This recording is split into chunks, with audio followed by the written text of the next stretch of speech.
Vale, primero de todo vamos a comprobar que en casa se escucha bien. No hay problema. Vale, perfecto. Muy bien.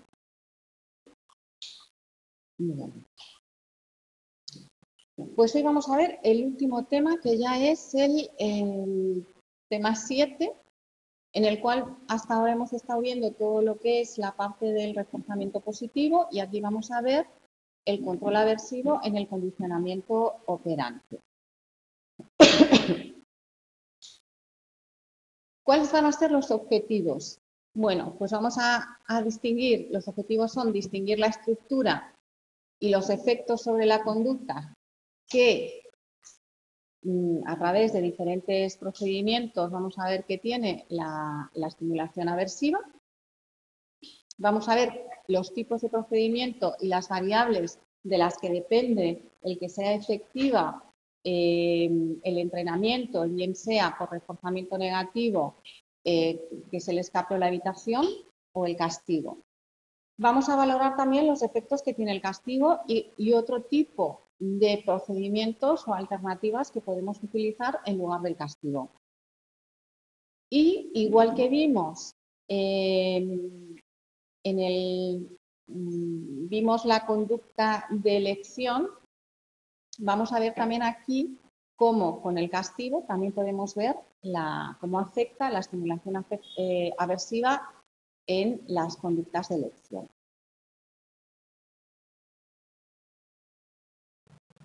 Bueno. De entrada, cualquier estímulo aversivo bueno, nos va a producir una conducta, ¿no? Y en función de la especie, pues puede ser quedarnos paralizados, puede ser huir, puede ser, bueno, diferentes formas. Lo que está claro es que la estimulación aversiva pues va a afectar a nuestra manera de actuar. Si una conducta que nosotros emitimos o emitir esa conducta tiene como consecuencia que aparezca un estímulo aversivo, ¿qué creen que sucederá? Exacto, esa conducta tenderá a disminuir o desaparecer. Pero también puede aparecer la estimulación aversiva en situaciones en las que podemos escapar de esa estimulación aversiva. Entonces, cuando podemos escapar o podemos evitar esta conducta aversiva, normalmente, ¿qué se producirá? Una conducta que aumentará ese tipo de conductas para poder evitar o escapar de este estímulo aversivo. Bien. Y aquí les voy a poner este cuadro que ya creo que ya nos lo sabemos casi de memoria, ¿verdad? Hasta ahora hemos estado viendo la parte izquierda del cuadro, ¿no? Todo lo relacionado con el reforzamiento positivo, los diferentes procedimientos, etcétera. En este tema nos vamos a centrar en la parte derecha del cuadro, ¿no? En la cual vamos a ver el castigo y el reforzamiento negativo. ¿Cuáles eran las características? Venga, vamos a hacer repaso. En el reforzamiento positivo, ¿qué teníamos? ¿Una contingencia positiva o negativa? Positiva. Si emitíamos la respuesta, aparecía la recompensa. En el caso de omisión, teníamos una contingencia, ¿cómo? ¿Positiva o negativa? Negativa. ¿Por qué?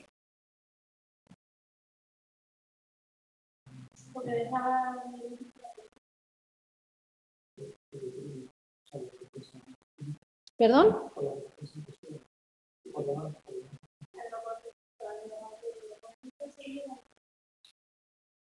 No, sería, si emito, a ver, por aquí.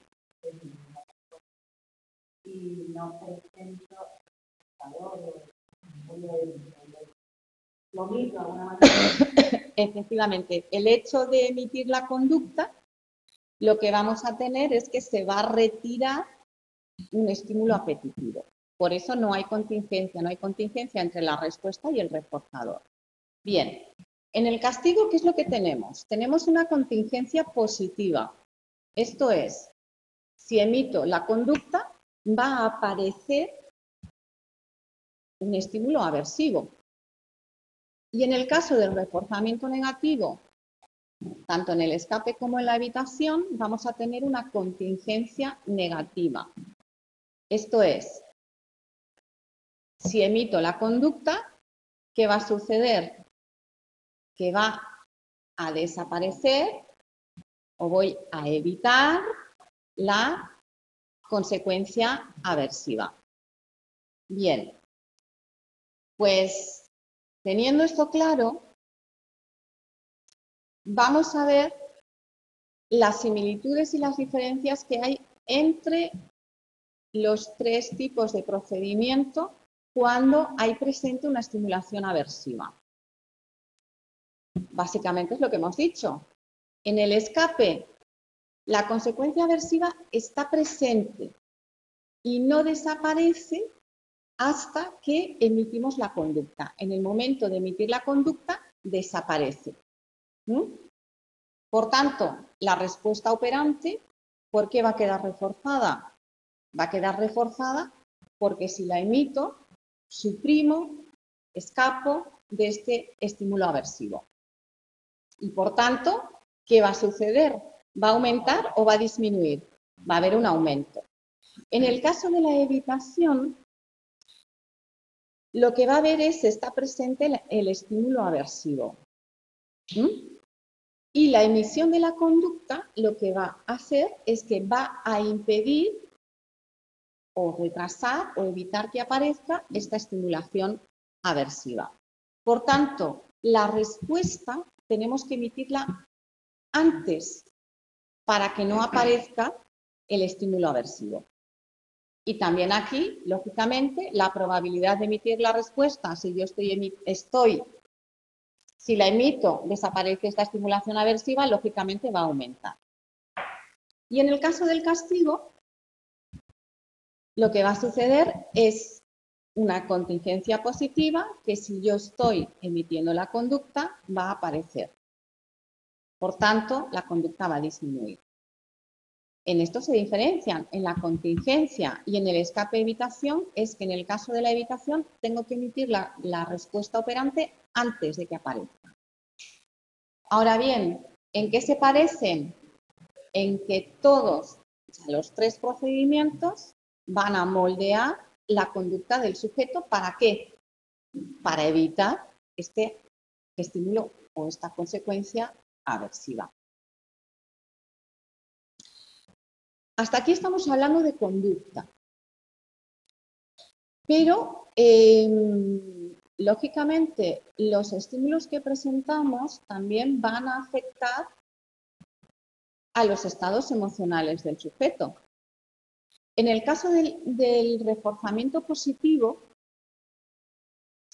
los estímulos, lo que van a generar van a ser estados emocionales de alegría, porque vamos a recibir una recompensa.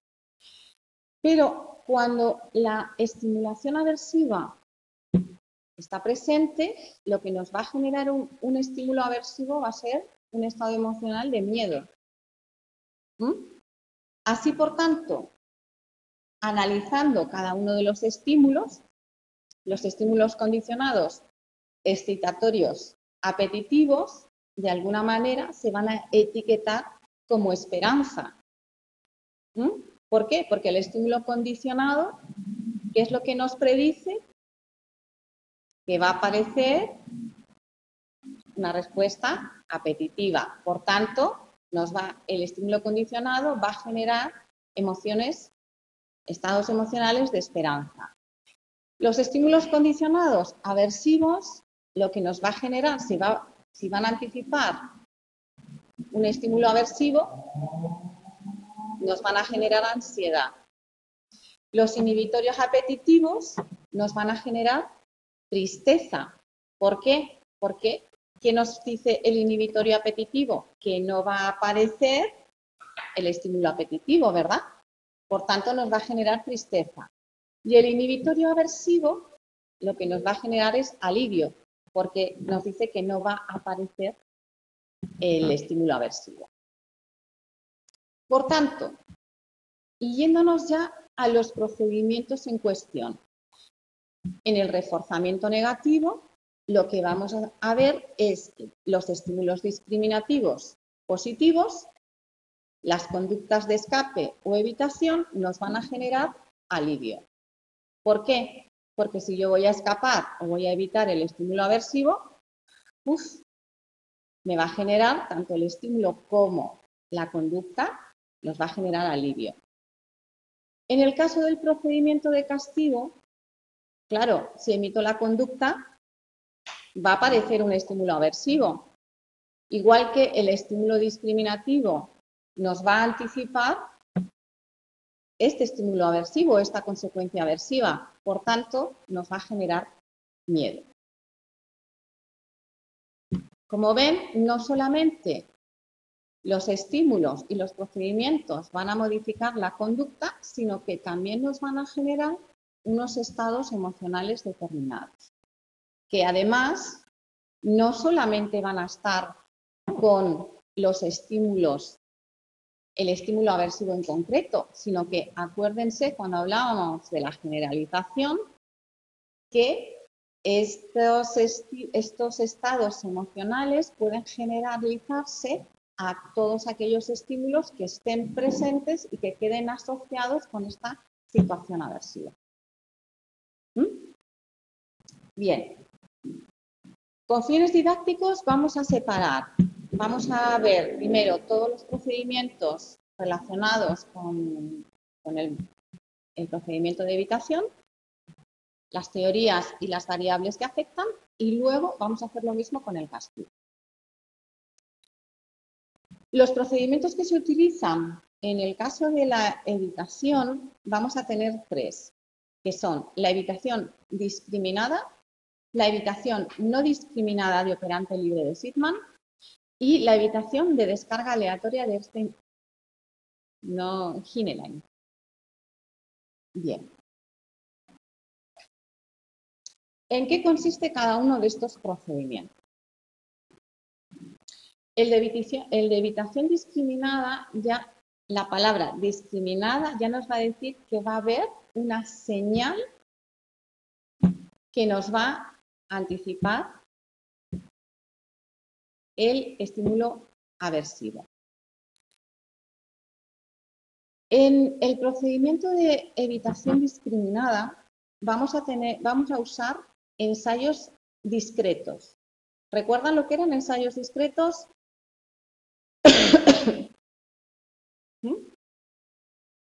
Ay.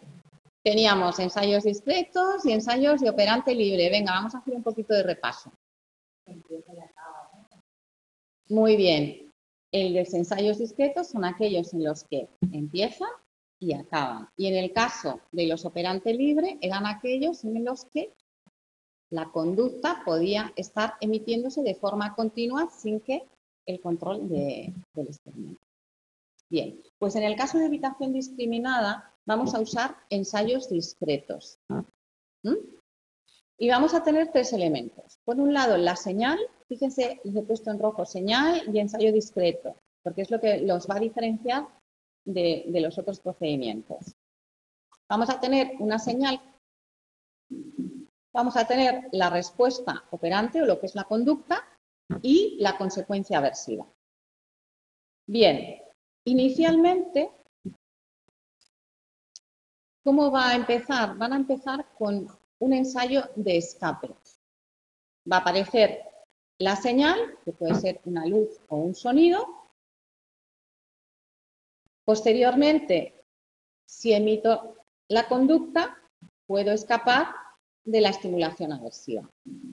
Bien, pues inicialmente el sujeto no emite la conducta de evitación, sino que lo que hace es emitir una conducta de escape. A medida que se van repitiendo los ensayos, el sujeto aprende a predecir que esta señal nos va a anticipar un estímulo aversivo. ¿Y en qué se convierte? A medida que vamos realizando ensayos, pasamos de que el sujeto escape a que evite y emita la conducta antes de que se presente la señal. Perdón, sí, antes de que se presente el estímulo aversivo. Por tanto, el procedimiento empieza siempre por ensayos de escape. El animal escapa cuando aparece la señal y posteriormente se convierte en evitación, es decir, no emite la conducta, perdón, emite la conducta requerida antes de que aparezca el estímulo aversivo. Por tanto, ¿qué relaciones de contingencia vamos a tener aquí? Podemos tener tres tipos de relaciones de contingencia. Una, la contingencia que se da entre la respuesta y la señal de aviso. Otra, la contingencia entre la respuesta y la consecuencia. Y otra, la contingencia entre la señal y la consecuencia. La contingencia que tenemos entre la respuesta y la señal de aviso va a ser una contingencia de escape, porque la emisión de la respuesta va a conllevar la desaparición de la señal. Posteriormente, en la contingencia entre respuesta y consecuencia, vamos a tener inicialmente una contingencia de escape, porque como hemos dicho, al principio el sujeto no emite la respuesta de evitación, ¿verdad? Por tanto, la respuesta y la consecuencia se van a dar juntas. Va a haber una respuesta, una contingencia de escape. Pero a medida que avanzan los ensayos, la contingencia entre la respuesta y la consecuencia va a ser de evitación. Es decir, nunca van a estar juntas la respuesta y la consecuencia, porque he aprendido a emitir la respuesta antes de que aparezca el estímulo. ¿Lo ven? Y finalmente, ¿qué contingencia vamos a tener entre la señal de aviso y la consecuencia?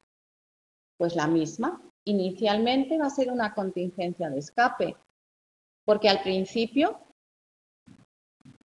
la señal va a estar presente estando la consecuencia, porque desaparece en el momento en que emito la conducta y desaparece la consecuencia. Sí, dime.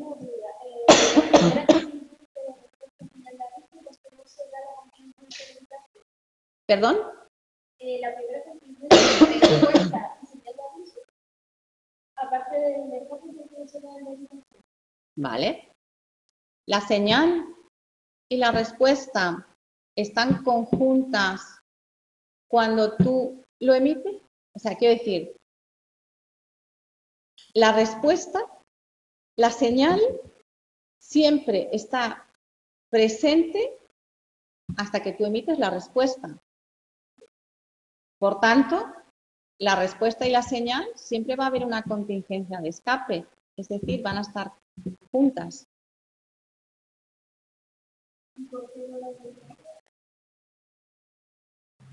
Porque siempre la de evitación, a ver, no está la de evitación porque tiene que estar presente la señal está presente hasta que tú emites la conducta. O sea que aunque tú emitas, hayas aprendido y hayas llegado a poder evitar la consecuencia, la señal y la respuesta siempre están juntas, ya sea en la contingencia de escape o en la de evitación. Por eso te dice, normalmente, por eso te pone la contingencia de escape. En este caso, estarían igual. ¿Vale? En cambio, en las otras, la respuesta y la consecuencia, sí que hay diferencias. Al principio en la contingencia de escape y en la de evitación. Al igual que la señal de aviso y la consecuencia. ¿Lo ves?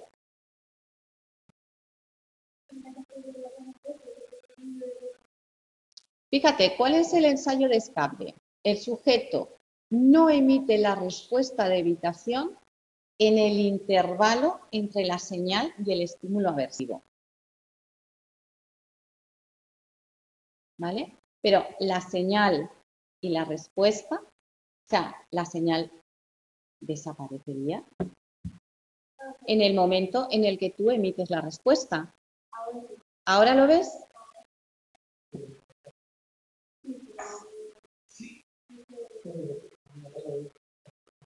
Hasta que no... ¿Ahora lo ven? ¿Sí? En cambio, la respuesta y la consecuencia, claro, mientras están en la fase de ensayo de escape, están conjuntas. Porque está escapando, o sea, emite la respuesta, pero ha aparecido la consecuencia. Hay una contingencia de escape, están juntas.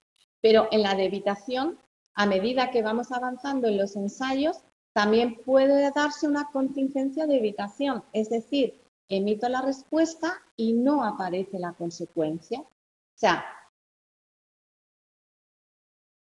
¿lo ven? Y en el caso de la señal de aviso y la consecuencia, igual. ¿El sonido y la descarga son contingentes también? ¿O va a ser el sonido, la conducta? Claro. Tú fíjate, en la contingencia de escape, yo presento la señal. Como el sujeto todavía no ha aprendido, está la señal, está presente, emites la respuesta, pero además también recibes la descarga, ¿no? Por tanto, hay una contingencia entre la señal y la consecuencia al principio de escape que están juntas y después de evitación cuando ya has aprendido, porque si emito la señal, aparece la señal, emito la conducta, ya no, la señal y la consecuencia no están juntas. ¿Lo ven? ¿En casa también lo tienen claro? Bien.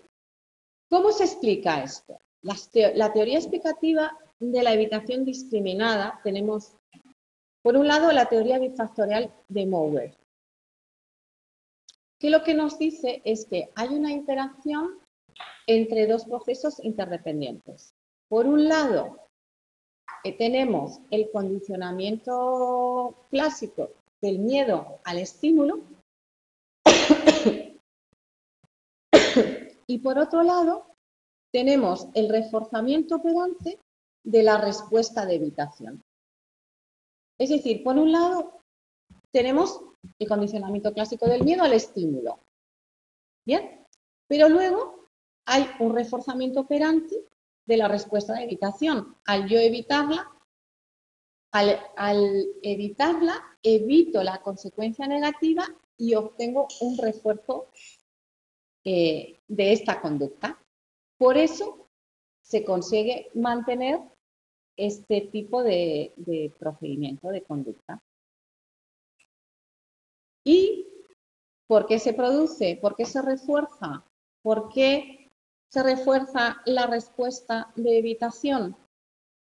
Porque lo que estoy haciendo es escapar de qué? Estoy reduciendo el miedo que me genera el estímulo, la señal, y no por impedir la aparición de la descarga. Porque ¿quién es el que me está dando la información? La señal de que va a aparecer la descarga. Por tanto, ¿cómo se refuerza?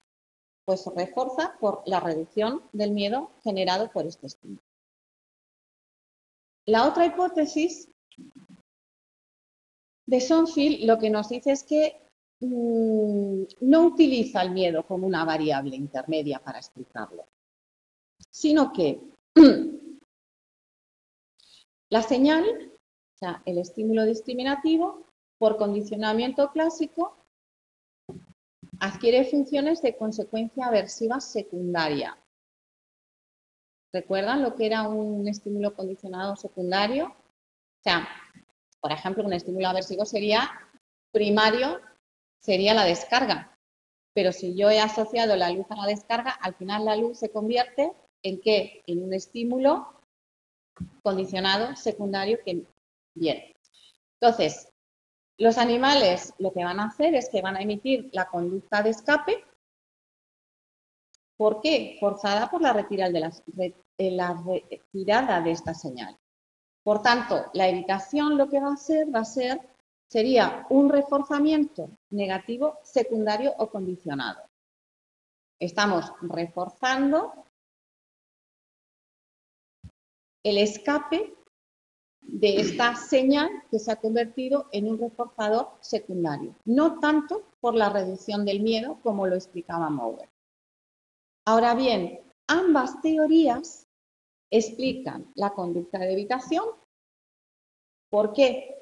Lo explican como una forma de escape ante la señal. Bien utilicemos la variable intermedia de reducción del miedo, Mower, o bien por reforzamiento negativo. Pero ambas explican que esta conducta de evitación se mantiene y se refuerza. ¿Por qué? Como una forma de escapar ante esta señal, que es la que nos indica que va a aparecer el estímulo aversivo. Bien.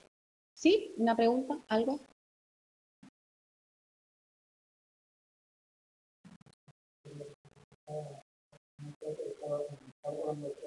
¿Sí?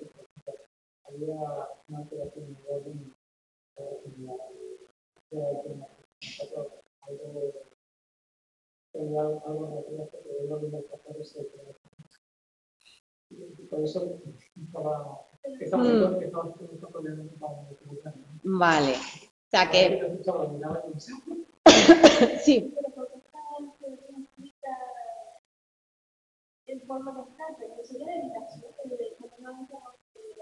Vale.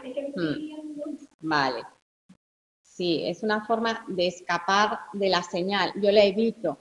Cuando realmente para llegar a la evitación, previamente, como hemos visto, pasamos por un escape. Pero realmente evitas, pero ¿por qué evitas? ¿Por qué queda reforzado la conducta de evitar?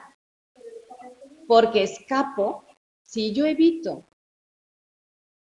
lo que hago es, estoy escapando de esta señal.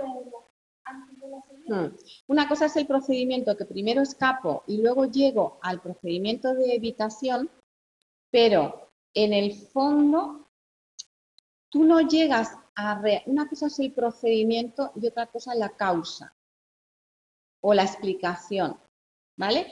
Primero hay el procedimiento porque estás escapando de la señal que está presente y llegas a evitarla.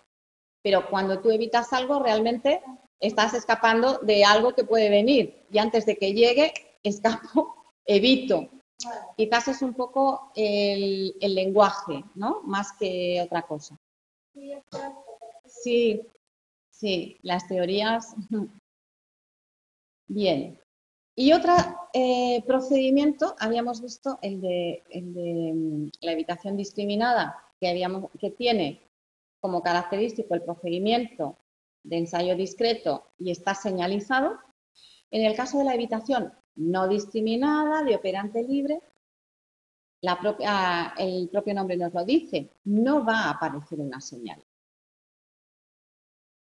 Y el sujeto puede estar emitiendo la conducta de forma continua. ¿Cómo es el procedimiento? En este caso, lo que hacemos es programamos una descarga para que ocurra de forma periódica, pero sin que haya señal. Lógicamente, especificamos una conducta como respuesta de evitación, que puede ser, por ejemplo, apretar una palanca o saltar en una caja de Skinner a la parte que no está electrificada, ¿no? Bien, el hecho de emitir la conducta lo que va a hacer es que durante un periodo de tiempo fijo, que podemos llamar como periodo de seguridad, no van a aparecer las descargas. Bien. Las respuestas, como estamos hablando de un operante libre, pueden estar emitiéndolas en cualquier momento. En el momento en que emiten la respuesta, ¿qué es lo que sucede? Que empieza a contar otra vez de cero, vamos a decir, el intervalo entre la respuesta y la aparición de la descarga. Por tanto, a cada vez que emiten, empieza este periodo de seguridad y empieza a reiniciarse de nuevo, digamos a decir, este reloj.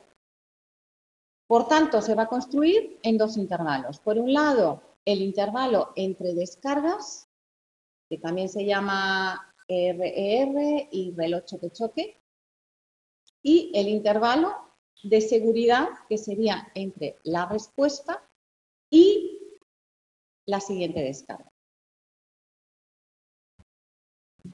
¿Cuáles son las diferencias con la evitación discriminada? Díganmelas ustedes.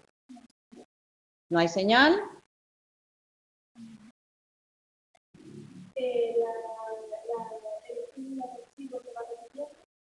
No hay señal. ¿Qué tipo de procedimiento estamos hablando aquí y allí? Este es un procedimiento operante libre que pueden estar emitiendo en cualquier momento la conducta, y en el anterior es de ensayo discreto. Bien. Aparte de esto, las diferencias es que va a implicar unos periodos de entrenamiento más largos. A veces los animales no llegan a aprender a evitar todas las descargas, y lo que podemos encontrar es que puede haber diferencias entre unos sujetos y otros en la forma de responder. Sí. Sí, claro.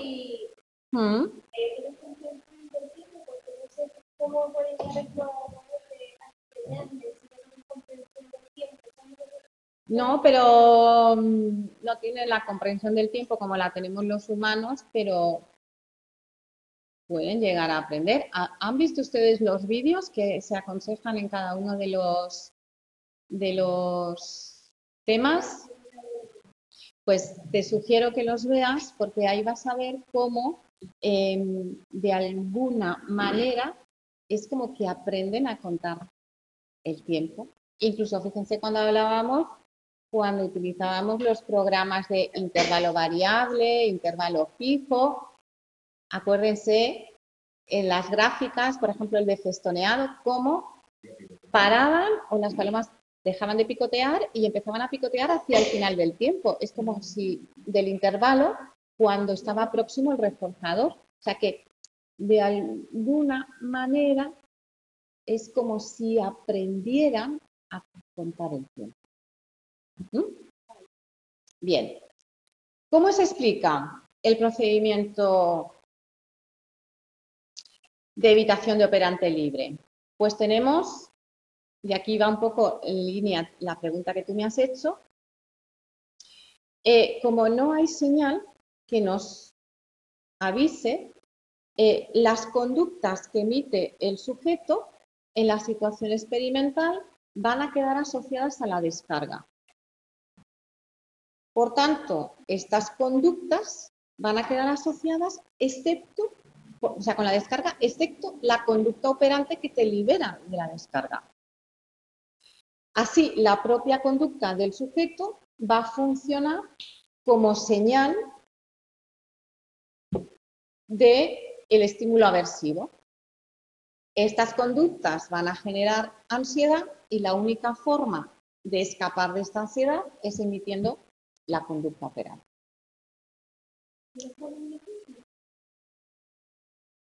Pues una rata. Si tú tienes una rata, no solamente va a quedar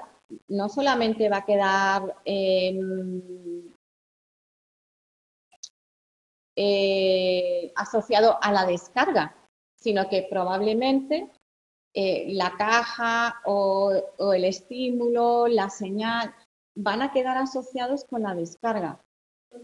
Y la conducta que emite en el contexto experimental, esas conductas van a quedar asociadas a la descarga, excepto, pongamos que la respuesta operante sea apretar una palanca.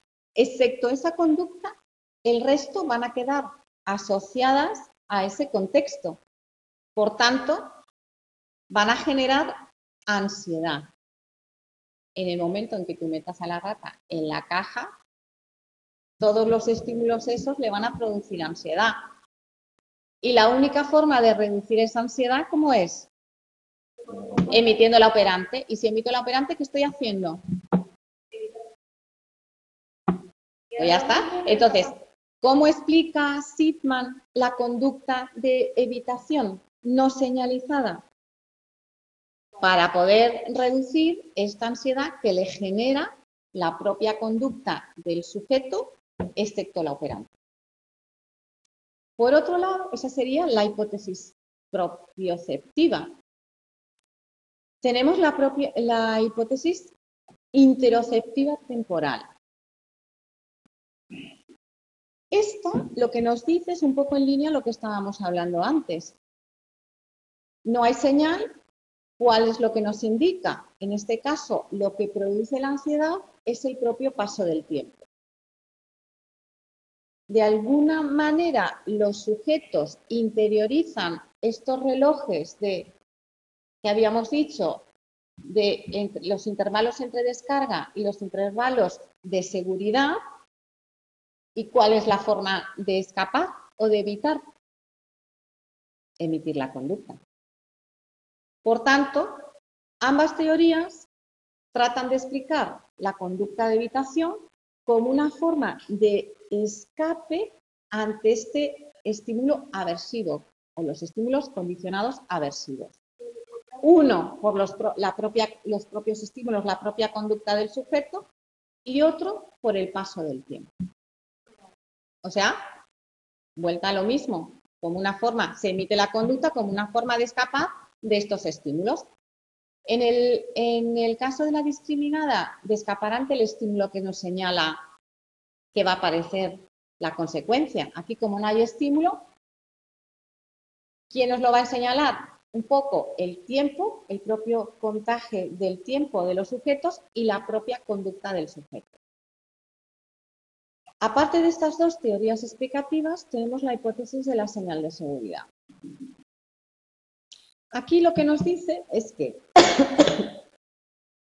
o explica la conducta de evitación no tanto por escapar de la señal aversiva, sino como reforzamiento positivo de los periodos de seguridad. Es decir, el hecho de emitir la conducta, entramos en un periodo de seguridad, ¿verdad?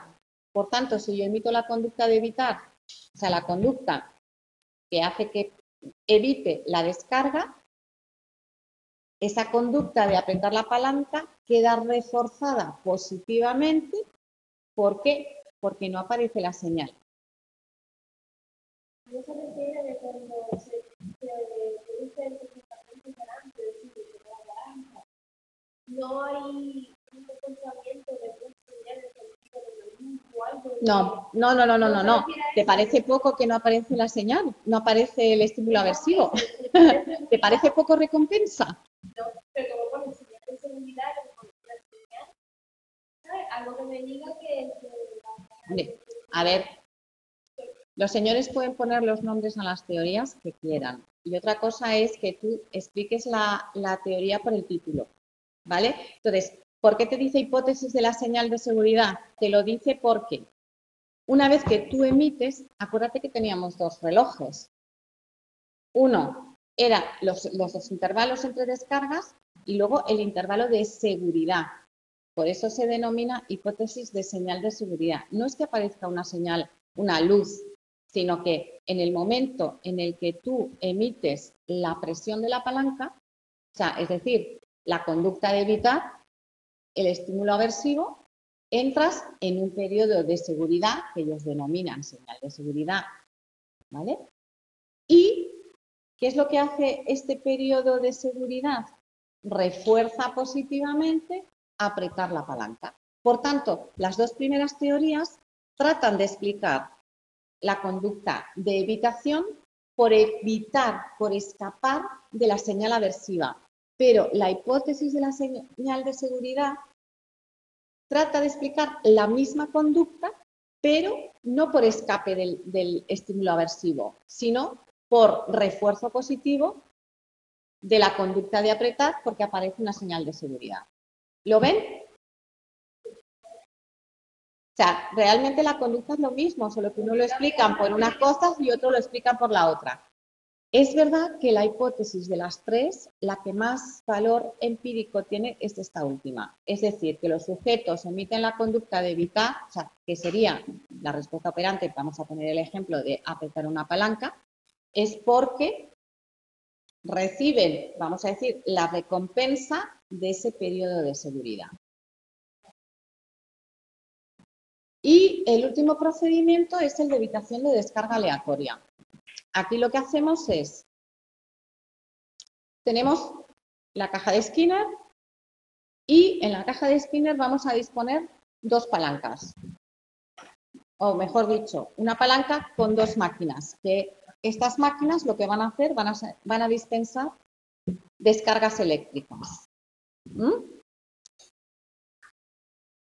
¿Cuál es la diferencia? En que vamos a poner que la máquina A va a presentar una frecuencia de descargas mayor que la máquina B. Por tanto, estas descargas se programan con tiempos irregulares, o sea, no es siempre cada 2 segundos, sino de manera irregular. Pero sí que es verdad que la frecuencia de presentación en una de las máquinas es mayor que en la otra. Aquí la respuesta de evitación es apretar la palanca. Ahora bien, la emisión de la respuesta lo que va a producir es un cambio del programa de mayor frecuencia de descargas al programa de menor frecuencia de descargas. O sea, lo que vamos a conseguir, o sea, no vamos a evitar la descarga, pero sí vamos a tener una cantidad global de menor descarga. O sea, evitamos de un mal mayor a un mal menor, por decirlo coloquialmente. ¿Vale? Sí, tras la emisión de la descarga del programa B, que es el de menor frecuencia, no volvemos o no se vuelve a emitir la respuesta, entraría en funcionamiento el programa A, lo cual indica que el sujeto tiene que estar apretando en la palanca para escapar del programa de mayor frecuencia. De alguna manera, el programa A, que es el de mayor frecuencia, sería el equivalente al intervalo entre descargas del de Sigma, y el programa B sería lo que se denominó periodo de seguridad. O sea, el intervalo entre la respuesta y la siguiente descarga programada. ¿Cómo se explica la conducta de escape aquí? Aquí, lógicamente, de evitación. Aquí, lógicamente, se va a producir la conducta de evitación para escapar del programa de mayor intensidad al de menor intensidad. Pues Einstein explica el reforzamiento de la conducta de evitación no como el resultado de omitir o retardar el estímulo aversivo, sino, como dice, como el debido a la reducción de la frecuencia total de descargas que va a recibir. O sea, no tanto por omitir o retardar, porque la descarga va a llegar, sino por una reducción de la frecuencia total del número de descargas total recibidas, entendido como la contingencia total negativa entre la tasa de respuestas y las consecuencias aversivas. O sea, de alguna manera tratan de maximizar el menor, vamos a decirlo coloquialmente, el mal menor. ¿De acuerdo? Esto en cuanto a los procedimientos y las teorías explicativas. Ahora, Igual que vimos en el reforzamiento positivo que había variables que afectaban al reforzamiento positivo, aquí también va a haber una serie de variables que van a afectar al reforzamiento negativo. ¿Cuáles van a ser? Bastante obvias. La intensidad del estímulo aversivo. A mayor intensidad, más rápido el aprendizaje, ¿no? La experiencia previa, esto ya lo hemos visto, nos va a influir a la hora del aprendizaje. Si yo estoy familiarizado con una estimulación aversiva, puede que se reduzca el aprendizaje en siguientes procedimientos que yo ponga en el que aparezca un estímulo aversivo, porque ya yo estoy familiarizado. Por tanto, las consecuencias aversivas no van a ser tan. Y finalmente, lo que hemos hablado de los intervalos, el intervalo entre descargas y el intervalo entre la respuesta y la descarga. A menor intervalo entre descargas y mayor intervalo de seguridad, mayor aprendizaje va a haber, porque vamos a discriminar. Hasta aquí lo relacionado con el reforzamiento negativo, escape y evitación. En relación al castigo,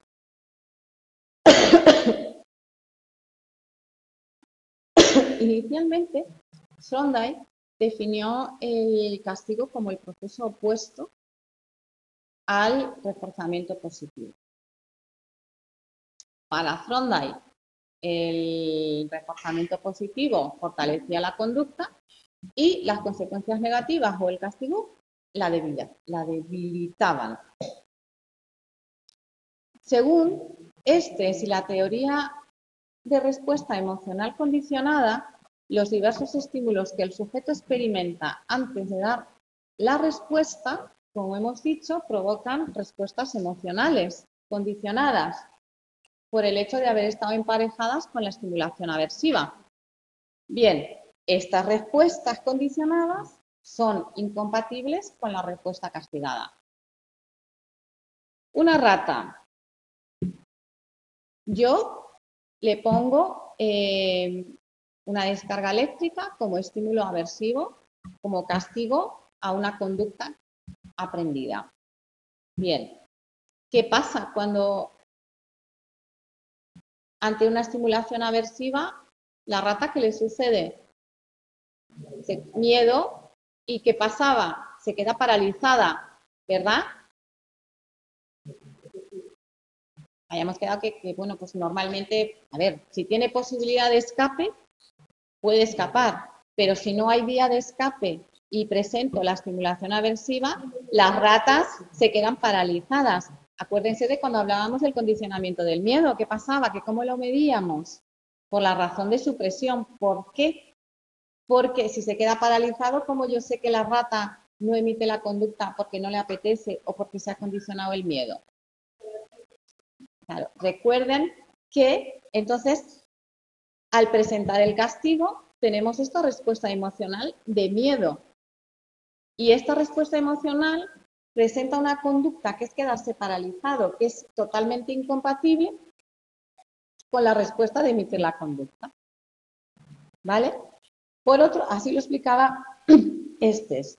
Por otro lado, la teoría de las respuestas competitivas reforzadas negativamente explica el castigo en términos de adquisición de respuestas incompatibles con la respuesta castigada. Es decir, la supresión de la conducta se explica en términos de fortalecer aquellas otras conductas o respuestas competitivas que evitan la consecuencia aversiva. En vez de castigo, o sea, refuerzo otras conductas que son incompatibles con la consecuencia aversiva. ¿Cuáles son las variables que afectan al castigo? Lo mismo, la intensidad, la inmediatez, por supuesto, cuanto más inmediato sea el castigo, más efectivo que si aplico el castigo dentro de 2 días. Los cambios graduales en la intensidad del estímulo. Si yo previamente he puesto intensidades leves, aunque yo luego le ponga un castigo intenso posterior, va a tener un menor efecto. Y al revés. Si yo inicialmente pongo un castigo fuerte, va a tener más efecto, aunque luego le pongo uno más leve. La experiencia previa, lo mismo.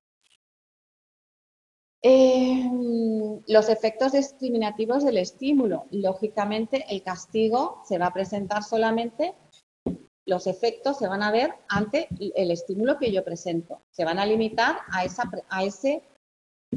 esa conducta concreta, o sea, no a todas las conductas que uno pueda emitir. Programa de castigo. Fíjense, aquí hay una diferencia con el reforzamiento positivo. En el reforzamiento positivo eran mejor y más eficaces los programas de reforzamiento intermitentes. En cambio, en el castigo son más eficaces los programas de reforzamiento continuo. Porque esto es diferente. La existencia de una conducta alternativa reforzada. Si yo tengo una conducta que yo la refuerzo, va a aumentar la supresión de las respuestas producida por el castigo. Si yo emito esta conducta y me castigan, pero además tengo otra alternativa que la puedo hacer y no me castigan, voy a aprender más rápidamente cuando me castiguen. Y luego las manipulaciones motivacionales. Si yo reduzco la motivación para emitir esa conducta que quiero castigar, ¿qué creen que pasará? Que conseguiré reducir más rápidamente la conducta que quiero eliminar. Vamos a ver, si yo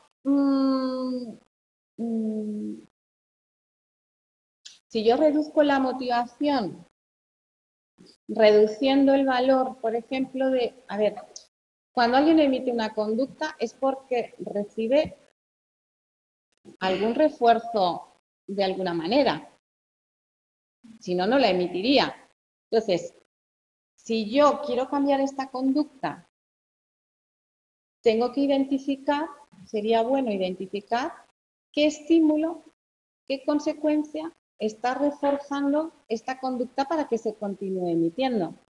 Si yo identifico este reforzador y le devalúo, le quito valor,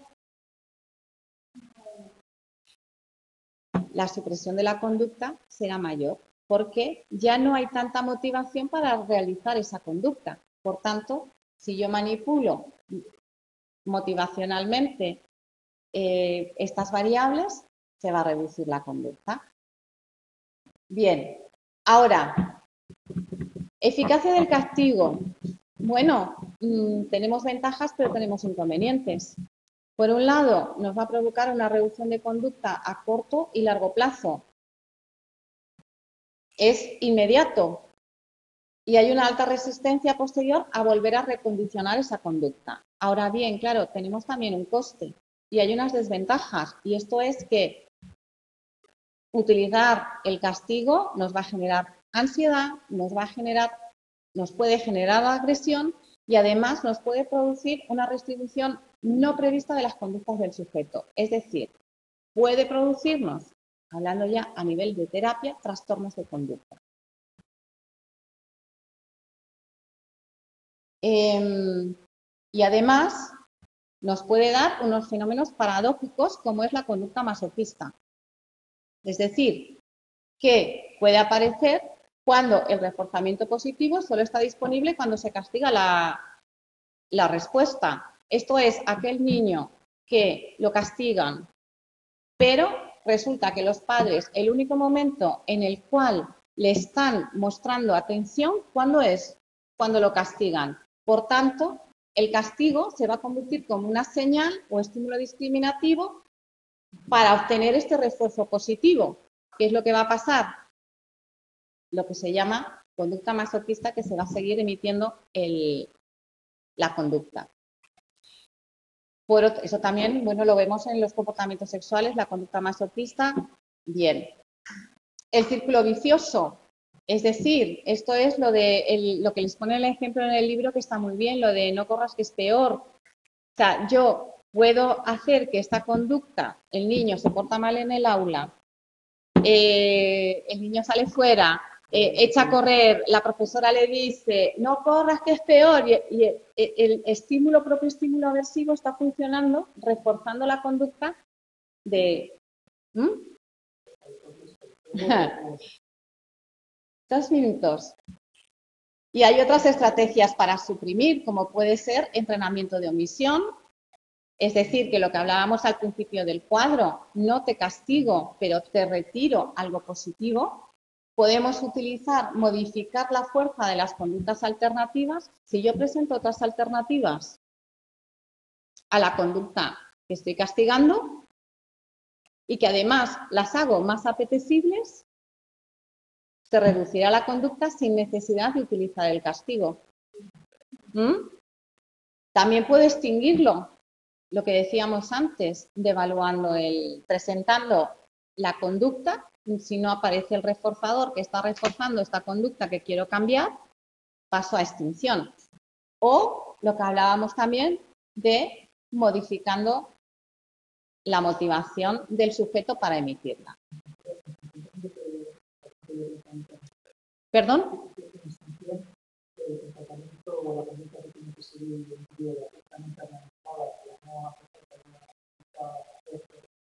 No, pero si emites la conducta, hay algo que está reforzando para que tú emitas esta conducta.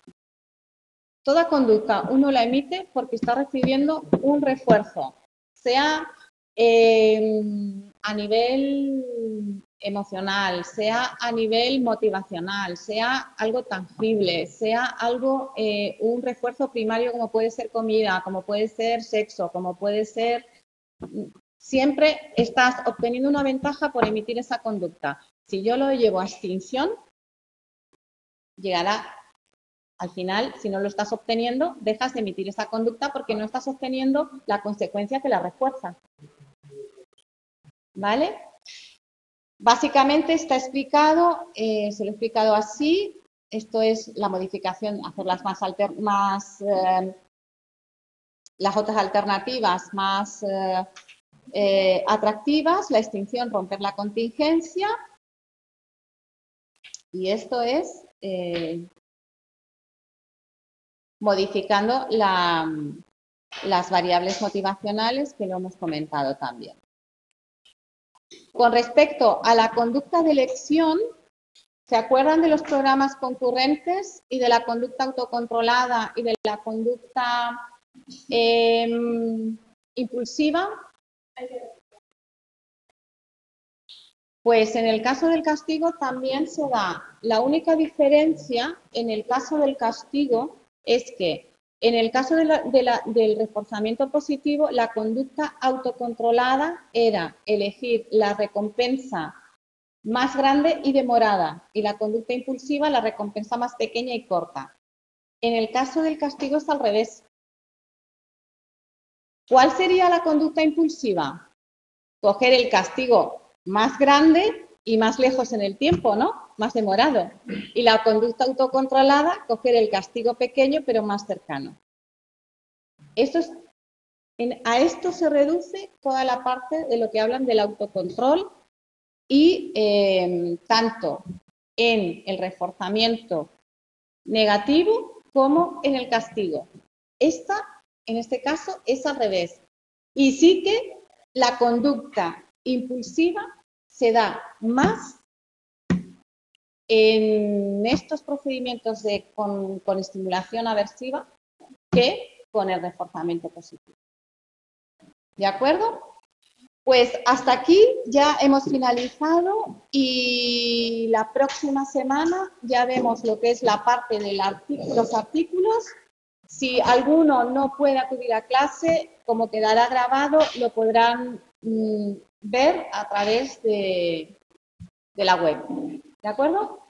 Venga, pues muchísimas gracias y hasta la próxima semana.